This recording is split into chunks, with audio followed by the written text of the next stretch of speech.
अस्सलामुअलैकुम वरहमतुल्लाहि वबरकातुहू।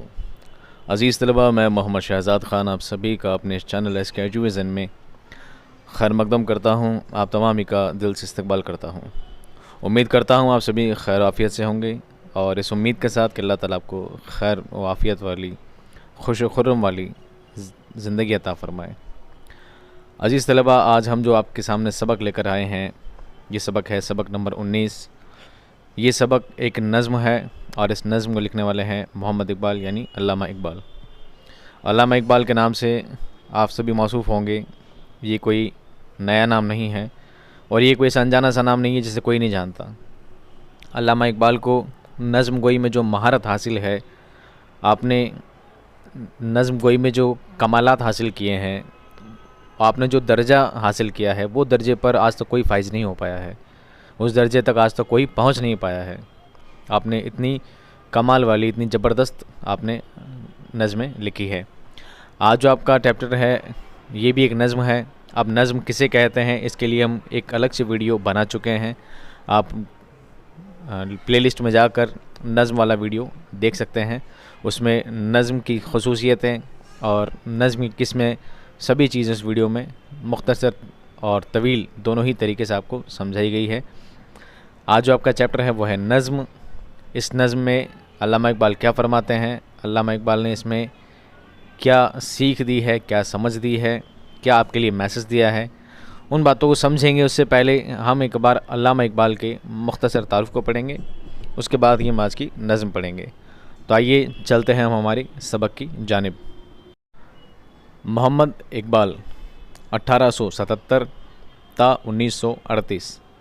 मोहम्मद इकबाल, आपका जन्म, आपकी विलादत 1877 में हुई थी और आपका इंतकाल यानी आपकी वफ़ात 1938 सन ईस्वी में हुई थी। इकबाल सियालकोट में पैदा हुए। शम्सुल उलमा मौलवी सैयद मीर हसन से फ़ारसी, अरबी और दीनी उलूम की तालीम हासिल की। ठीक है, आपकी विलादत कहाँ हुई थी? सियालकोट में हुई थी। और शम्सुल उलमा कौन थे? सैयद मीर हसन। उनसे आपने अरबी फ़ारसी की दीनी तालीम आपने हासिल की। दीनी उलूम जमा है इल्म की। ठीक है, दीनी उलूम आपने की तालीम आपने हासिल की। सियालकोट ही में एक अंग्रेज़ी स्कूल से इंटर्न्स का इम्तिहान पास किया और स्कॉच मिशन स्कूल से FA किया। क्या किया? FA किया। लाहौर में आला तालीम पाई, आला यानी उच्च शिक्षा पाई। इब्तदाई तालीम के ज़माने ही में शेर कहने लगे थे। इब्तदाई यानी प्रारंभिक शिक्षा, यानी कम उम्र में ही आप क्या करने लगे थे? शेर व शायरी लिखने लग गए थे। उस वक्त हिंदुस्तान में दाग की शायरी का डंका बज रहा था।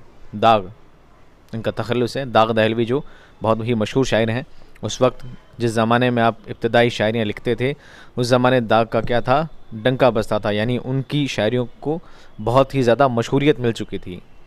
इब्तदा में इकबाल ने ख़तो किताबत के ज़रिए उनसे इस्लाह ली। ख़तो किताबत लेटर राइटिंग, ख़तो किताबत चिट्ठियाँ लिखने से, पत्राचार से आपने उनसे इस्लाह ली, यानी आपने पत्र के ज़रिए, लेटर के ज़रिए आप उनको अपनी नज़में, अपनी कमालात जो आप लिखते थे, शेर व शायरियाँ अपने सुखन को लिख कर उनको भेजा करते थे और उनसे इस्लाह लिया करते थे। यानी उसमें सुधार की अगर कोई ज़रूरत हो, कोई गलती हो, कोई कमी पेशी हो, तो आप उनसे दुरुस्त करवाया करते थे। किनसे? दाग दहलवी से। लाहौर में तालीम के दौरान प्रोफेसर आर्नल्ड से फ़लसफ़े की तालीम हासिल की। लाहौर में आपने कौन सी तालीम हासिल की? फ़लसफ़ा की। फ़लसफ़ा मतलब फ़िलासफ़ी की। जब प्रोफेसर आर्नल्ड इंग्लैंड चले गए तो उनके इसरार यानी किसी बात के लिए इसरार करना, ज़िद करना, इसरार पर इकबाल ने 1905 में यूरोप का सफ़र किया। यानी जब आर्नल्ड कहाँ चले गए? इंग्लैंड चले गए, तो उन्होंने इसरार किया इकबाल को वहाँ बुलाने के लिए। तो उनके बहुत ज़्यादा इसरार पर, बहुत ज़्यादा ज़िद करने पर, बहुत ज़्यादा उनके कहने पर आपने भी 1905 में यूरोप का सफ़र किया। आप भी यूरोप चले गए। वहाँ फ़लसफ़े में मज़ीद महारत पैदा की और फ़ारसी अदब का मुताला भी जारी रखा। यानी उर्दू के साथ साथ आपने फ़ारसी अदब का क्या रखा? मुताला जारी रखा। फ़ारसी अध्ययन आप कंटिन्यू करते रहे। उसके बाद लंदन वापस आकर बैरिस्टर का इम्तिहान पास किया। उसके बाद आप लंदन गए और वहाँ जाकर आपने बैरिस्टर कहते हैं वकालत का आपने इम्तहान पास किया। 1908 में हिंदुस्तान वापस आए और सरिश्ता तालीमात से वाबस्ता हो गए। उसके बाद बैरिस्टरी शुरू की, यानी वकालत शुरू की। इकबाल की आलिम व गैर मकबूलियत और इल्मी मर्तबे से मुतासिर होकर हुकूमत बरतानिया ने उन्हें सर का खिताब अता किया। हुकूमत बरतानिया यानी बरतानिया की हुकूमत ने, वहाँ के शासन ने आपको कौन सा खिताब नवाजा? सर का खिताब नवाजा। उस एजाज़ से आपको नवाजा गया। क्यों? क्योंकि आप बहुत ज़्यादा मकबूल थे, मशहूर थे। आप बहुत मकबूल थे अपनी पढ़ाई को लेकर, अपनी शिक्षा को लेकर, अपनी सोच समझ बहुत ज़्यादा क्या थे, मुतासिर हुए लोग उनसे। मुतासिर कहते हैं प्रभावित होने को। उनकी पर्सनालिटी से लोग क्या होते थे? प्रभावित हुआ करते थे। इसके अलावा भी उन्हें मुख्तलिफ़ एजाज़ात पेश किए गए। इसके अलावा भी, ये सिर्फ सर का ही किताब नहीं, उसके अलावा एजाज़ात कहते हैं सम्मान। एजाज़ात मतलब सम्मान, और भी दूसरे दीगर सम्मान से आपको नवाजा गया। अल्लामा इकबाल ने एक तवील अलालत के बाद लाहौर में इंतकाल किया। अलालत कहते हैं बीमारी को, अलालत कहते हैं बीमारी को। एक तवील अलालत यानी बहुत लंबे वक्त आप बीमार रहे और बीमारी के चलते ही आपका क्या हो गया? इंतकाल हो गया। अल्लामा इकबाल की निकारशात में अंग्रेज़ी, उर्दू और फ़ारसी नस्र व नज़म का कसीर सरमाया शामिल है। सरमाया कहते हैं ख़ज़ाने को, सरमाया कहते हैं ख़ज़ाने को। अल्लामा इकबाल के निकारशात आपने जो कुछ लिखा है उनमें अरबी, अंग्रेज़ी, उर्दू और फ़ारसी की बहुत से लेख उसमें शामिल हैं। उर्दू में उनके शायरी मजमूए बाग़-ए-दरा, बाल-ए-जिब्रील और ज़र्ब-ए-कलीम हैं। शायरी मजमूए यानी शायरियों का संग्रह किस नाम से है? बाग़-ए-दरा, बाल-ए-जिब्रील और ज़र्ब-ए-कलीम। ये 3 नाम है, बहुत मखसूस और बहुत ख़ास नाम है इनके। तो आपको इनके उर्दू मजमूओं के तीनों नाम को याद रखना है। ये ना सिर्फ अभी एग्ज़ाम में बल्कि आगे कंपटीशन फ़ाइट करोगे तब तक भी आपके ये सवालात आते रहते हैं कि अल्लामा इकबाल के शायरी मजमुआ इनमें से नहीं है या इनमें से है। इस तरह के कंपटीशन एग्ज़ाम में सवाल आते रहते हैं। तो आपको ये तीनों नाम याद रखने हैं, बाग़-ए-दरा, बाल-ए-जिब्रील और ज़र्ब-ए-कलीम। और मुग़ान हिजाज़ उनके उर्दू और फ़ारसी कलाम का मुश्तरका मजमुआ है, यानी दोनों मिक्सअप। कौन सा है? अरमुग़ान हिजाज़। फ़ारसी में इकबाल के कई मजमुए हैं, इसके अलावा भी फ़ारसी के बहुत सारे मजमुए हैं, लेकिन उर्दू में जो 3 मजमुए थे शायरियों के वो आपने ऊपर नाम दे चुके हैं। इकबाल ने शायरी को पैगाम का ज़रिया बना दिया था। इकबाल ने शायरी को क्या बनाया? पैगाम का ज़रिया, लोगों तक मैसेज पहुँचाने का ज़रिया बनाया। किसको? अपनी शायरियों को। उनके फ़िक्र में हरकत और अमल का फ़लसफ़ा कार फरमा था। अमल का फ़लसफ़ा यानी काम करने की सलाहियत, जिसको आप हिंदी में कह सकते हैं स्वावलंबन। ठीक है, सेल्फ डिफेंस, हाँ self depend not self defence, self depend. इंसान को क्या होना चाहिए? सेल्फ डिपेंड होना चाहिए। ये उनकी शायरियों में नुमाया हुआ करता था, स्पष्ट हुआ करता था। इकबाल के अफ़कार में फ़लसफ़ा खुदी को एक ख़ास हैसियत हासिल है। फ़लसफ़ा खुदी, ठीक है, इसी को क्या कहते हैं? सेल्फ डिपेंडेंस कहते हैं। आपने जो शायरियाँ लिखी है उनमें सबसे ख़ास बात है ख़ुद पर एतमाद रखना, ख़ुद पर भरोसा रखना, आत्मविश्वास। फ़लसफ़ा खुदी, आत्मविश्वास। आप में आत्मविश्वास होना चाहिए कुछ करने का, आगे बढ़ने का।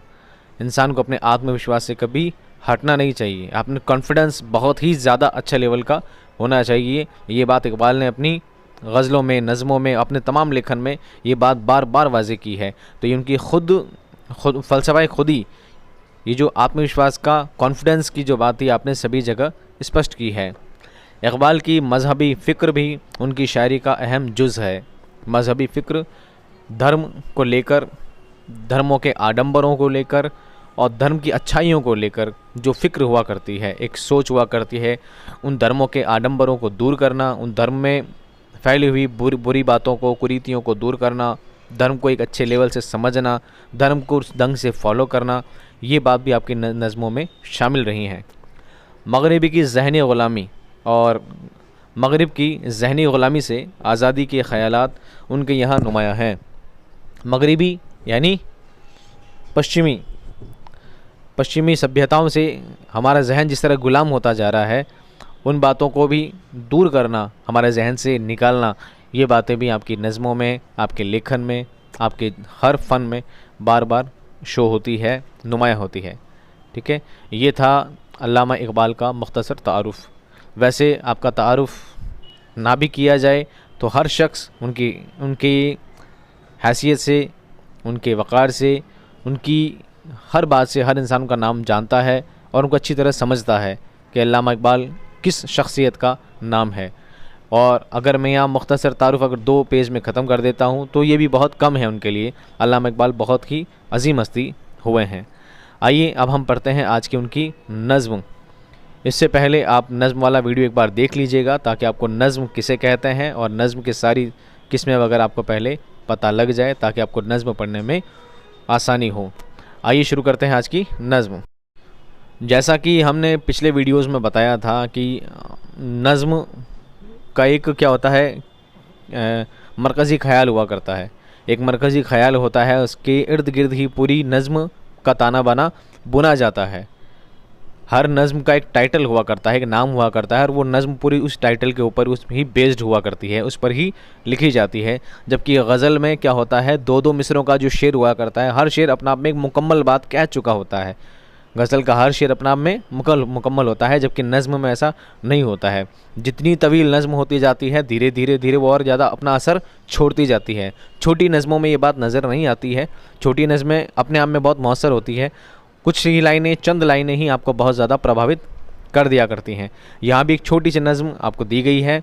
इस नज़्म का टाइटल है हकीकत हुस्न। हकीकत हुस्न, हुस्न का मतलब खूबसूरती, हकीकत का मतलब रियलिटी, वास्तविकता। खूबसूरती की वास्तविकता क्या है, ये बात आपको इस नज़्म में समझाई गई है। आइए हम एक एक शेर पढ़ते हैं और उसकी तशरीह करते हैं। खुदा से हुस्न ने एक रोज़ ये सवाल किया, जहाँ मैं क्यों ना मुझे तूने लाजवाल किया। खुदा से हुस्न ने, खूबसूरती ने ये सवाल किया, एक रोज़ यानी एक दिन क्या किया, सवाल किया, जहाँ मैं क्यों ना, दुनिया में मुझे क्यों नहीं तूने लाजवाल किया। लाजवाल यानी कभी ना ख़त्म होने वाला, अमर। लाजवाल का मतलब अमर, कभी ना ख़त्म होने वाला।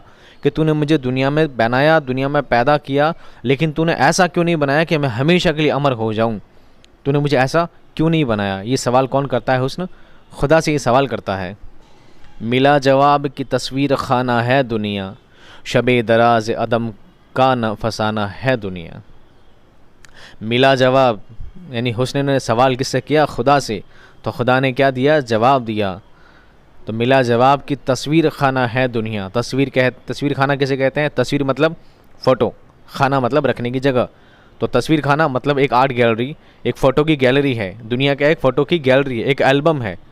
दुनिया का एक फ़ोटो का एल्बम है। शबे दराज अदम का फसाना है दुनिया।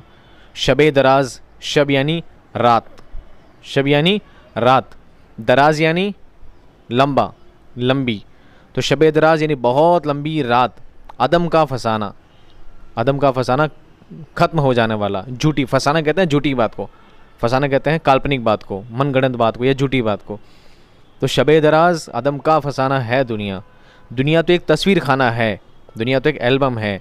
आपने देखा होगा एल्बम में कुछ फ़ोटो रखी जाती है और जब फ़ोटो ख़राब हो जाती है, फ़ोटो पुरानी हो जाती है, फ़ोटो निकाल उसमें नई फ़ोटो डाल दी जाती है।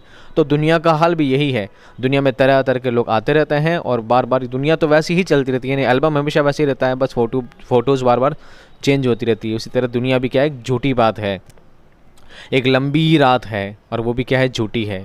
झूठी क्यों है? बहुत लंबी रात होने के बाद एक दिन सुबह तो ज़रूर होगी। रात भी ऐसी नहीं जो हमेशा बरकरार रहे, लेकिन रात के बाद भी सुबह ज़रूर आती है। तो खुदा से जब हुस्न ने सवाल किया कि तूने मुझे ख़त्म होने वाला क्यों बनाया।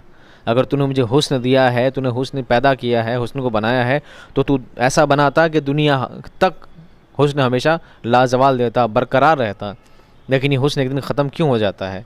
तो खुदा ने कहा कि जब एक लंबी रात होती है वो भी तो झूठी है। एक लंबी रात आती है, एक दिन उसका भी इख्तिताम होता है, एक दिन वो रात भी ख़त्म हो जाती है और सुबह और रात के बाद एक दिन सुबह आ जाती है। और सुबह का भी एक लंबा वक्त होता है, तवील वक्त होता है। सुबह गुजरने के बाद फिर रात आ जाती है। तो ये दुनिया तो आर्ट गैलरी है, फ़ोटोज़ आती जाती रहती हैं, एल्बम में नई नई फ़ोटोएँ आती रहती हैं, पुरानी हटती रहती हैं। तो दुनिया में भी हुस्न हमेशा के लिए नहीं रहता। फिर नया हुस्न आता है, हुस्न ख़त्म हो जाता है, फिर कोई नया हुस्न पैदा हो जाता है। यानी अच्छी बुरी चीज़ें आती रहती हैं, जाती रहती हैं। दुनिया का निज़ाम ऐसे ही चला करता है। अगला शेर देखिए, हुई है रंग तगय्युर से जो नमूद उसकी, वही हंसी है हकीकत ज़वाल है जिसकी। हुई है रंग तगय्युर, हुई है रंग, रंग यानी रंग, काला गोरा रंग, तगय्युर यानी बदलाव, तब्दीली, तगय्युर यानी बदलाव। तो हुई है रंग तगय्युर से, उसके रंग के बदलाव से, नमूद उसकी, नमूद मतलब अलामत, नमूद का मतलब अलामत, ज़हूर होना। तो किसके लिए कह रहा है? खुदा रात के लिए कह रहा है कि हुई है रंग तगय्युर से जो नमूद उसकी, उसके रंग के तगय्युर से, उसके रंगों के बदलाव से ही उसकी अलामत है। ये अलामत है, उसकी निशानदही है उसके रंग से, वो उसके रंग से ही पहचानी जाती है। अरे दिन भर उजाला रहेगा और जब रात आएगी तो हम रात का अंदाज़ा कैसे लगाएंगे? क्योंकि रात अंधेरी होती है, काली होती है। अगर रात में भी उजाला रहेगा, रात में सूरज निकल जाएगा, तो दिन और रात में फ़र्क क्या रहेगा? उसकी पहचान, उसकी खूबसूरती किससे है? रात से है, उसके अंधेरेपन से है, उसके रंग के तगय्युर से, उसके रंग के बदलाव से। कि दिन में आसमान साफ़ होता है, सफ़ेद होता है, नीला आसमान होता है। यही आसमान जब काला हो जाता है तो क्या हो जाती है? रात हो जाती है। तो रात की खूबसूरती भी किससे है? उसके काले रंग से है। वही हंसी है, हंसी का मतलब हुस्न वाला, हंसी का मतलब हुस्न वाला, खूबसूरत, वही खूबसूरत है, हकीकत ज़वाल है उसकी। और ज़वाल, उसकी हकीकत यही है, उसका ज़वाल कहते हैं उतार को, घटाव को, ज़वाल कहते हैं उतार को या घटाव को। यही हकीकत है, उसका घटाव ही उसकी क्या है? हकीकत है कि एक दिन उसे घटना है, एक दिन उसे उतरना है।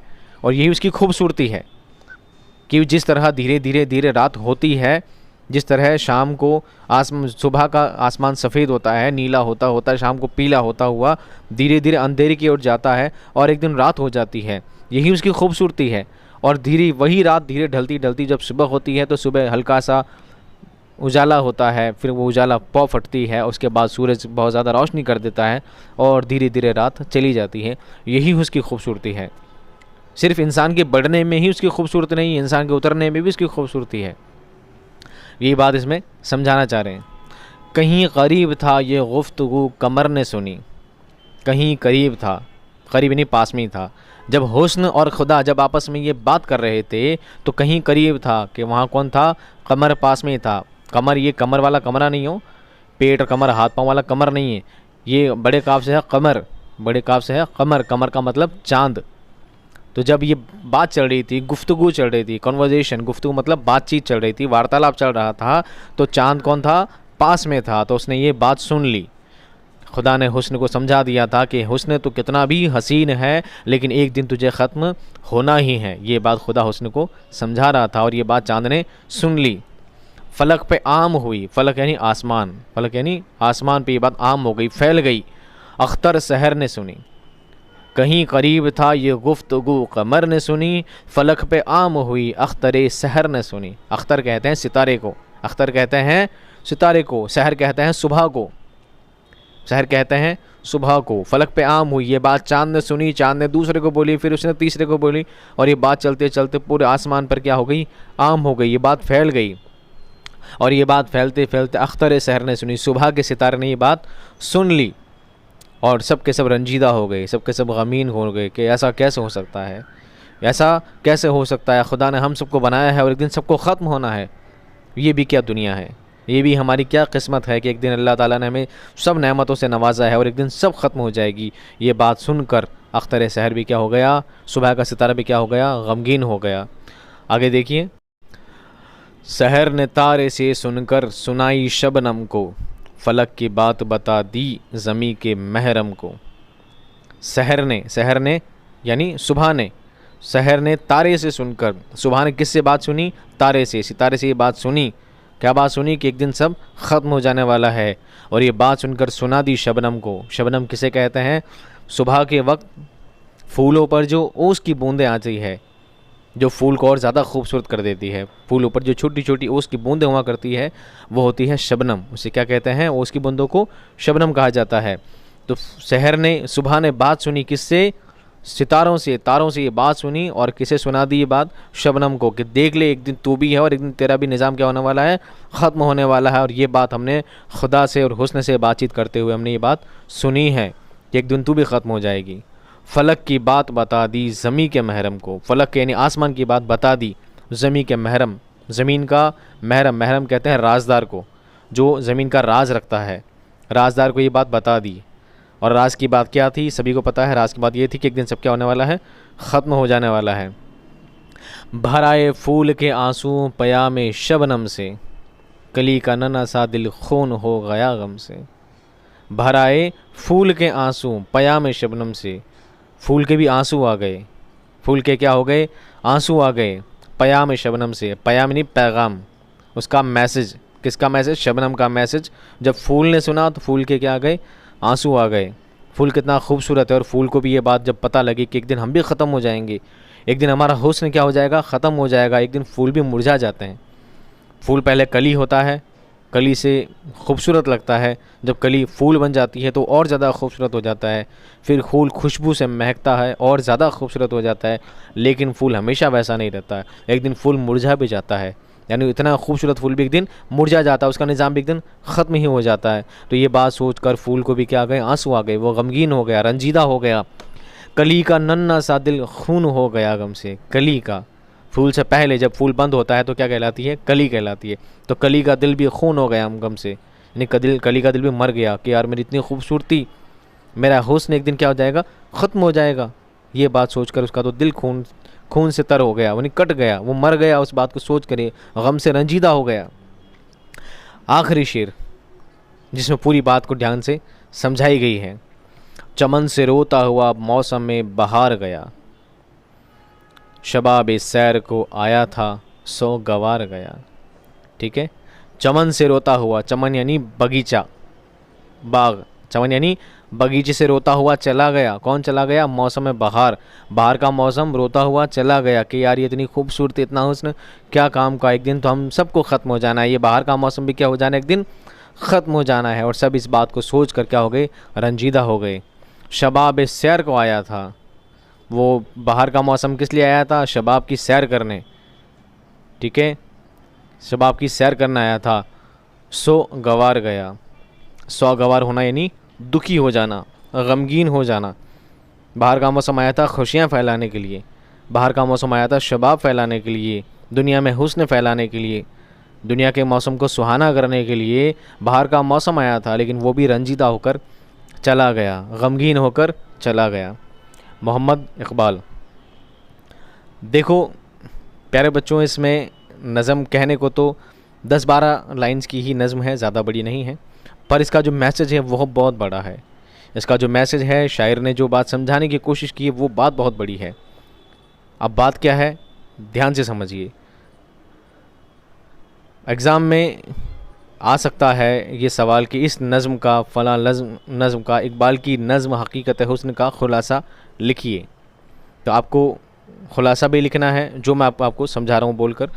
और अगर तशरीह वाला अगर कोई सवाल आ जाए कि फ़लाँ शेर, दो तीन लाइनें दे दी जाए शेर की और बोला जाए इन शेर की, इन अशार की क्या कीजिए, तशरीह कीजिए, लिखा हुआ जाए मंदरजा जेल बंद की अशार की तशरीह कीजिए, और शेर नीचे लिखा आ जाए, सहर ने तारे से सुनकर सुनाई शबनम को, फलक की बात बता दी ज़मी के महरम को, भराए फूल के आंसू पयाम शबनम से, कली का नन्हा सा दिल खून हो गया गम से, चमन से रोता हुआ मौसम में बहार गया, शबाब सैर को आया था सो गवार गया। इन लाइन का क्या करना है, तशरीह करनी है। तो आपको ये लिखना है, सबसे पहले लिखना सयाक़ व सबाक़ के मंदरजा बाला अशार नवाए उर्दू निसाब की किताब, निसाब से हमारे नज़्म वाले हिस्से से अल्लामा इकबाल की नज़्म हकीकत हुस्न से लिया गया है। या शॉर्ट लाइंस में यूँ लिख सकते हैं कि मंदरजा बाला अशार हकीकत हुस्न नज़्म से लिया गया है, जिसके शायर अल्लामा मोहम्मद इकबाल हैं।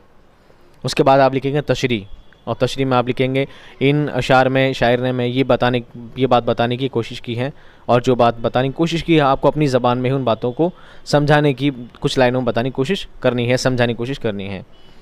अब आते हैं तशरीह पर। इसका पूरा खुलासा क्या है, वही खुलासा है जो मैं आपको बता रहा हूँ, खुलासा भी वही है और बात को समझने का मैसेज भी वही है। खुलासा इस तरह लिखेंगे आप, शायर ने इन अशारों में, शायर ने इस नज़्म में ये बात बताने की कोशिश की है कि हुस्न हमेशा नहीं रहता, हुस्न हमेशा बरकरार नहीं रहता, एक दिन हुस्न क्या हो जाता है, ख़त्म हो जाता है। जिस तरह एक काली रात होती है, एक अंधेरी रात होती है, एक लंबे समय तक, एक लंबे वक्त तक, तवील वक्त तक एक काली रात गुजरती है और एक दिन काली रात भी ख़त्म हो जाती है और उसके बाद सुबह आ जाती है। और सुबह का दिन एक बहुत लंबे वक्त तक, तवील वक्त तक, जब तक उसकी मियाद है तब तक रहता है और उसके मुकर्ररा वक्त पर वो दिन भी चला जाता है और फिर रात आ जाती है। एक बाग में खुशबू भरा फूल निकलता है, कली होती है, कली पे नमोदार होती है और वो कली अपनी खूबसूरती से पूरे बाग को रोशन कर देती है। उस बाग की खूबसूरती में चार चांद लगा देती है। फिर वो कली से फूल बन जाता है और वो खुशबू अपनी महक से पूरे बागीचे को, पूरे चमन को महका देता है। लेकिन ये फूल, ये खुशबू और ये महक और ये बाग की रंगीन या उस चमन की रंगीनियाँ अभी हमेशा नहीं रहती हैं, बल्कि ये भी एक दिन क्या हो जाती हैं, ख़त्म हो जाती है। और इस तरह दुनिया में आने वाली हर शय, दुनिया में आने वाली हर चीज़ को एक न एक दिन ख़त्म होना है। यही बात शायर ने इस नज़्म में समझाने की कोशिश की है। अब इसको डायरेक्टली वर्ड ये लिखने हैं, अब इनडायरेक्टली भी समझे इस बात को। शायर ये कहना चाहते हैं कि इस दुनिया में हर इंसान को कभी ना कभी कामयाबी भी मिलती है, अल्लाह ताला उसे कुछ चीज़ों से नवाजता भी है। तो आपको इस बात पर घमंड नहीं करना है, आपको इस बात पर तकब्बुर नहीं करना है कि खुदा ने सिर्फ मुझे ही दिया है, खुदा ने सिर्फ मुझे ही दिया है, मैं इसके लायक था, ये था और वो था। अपने आप में तकब्बुर में इंसान मरा जाता है।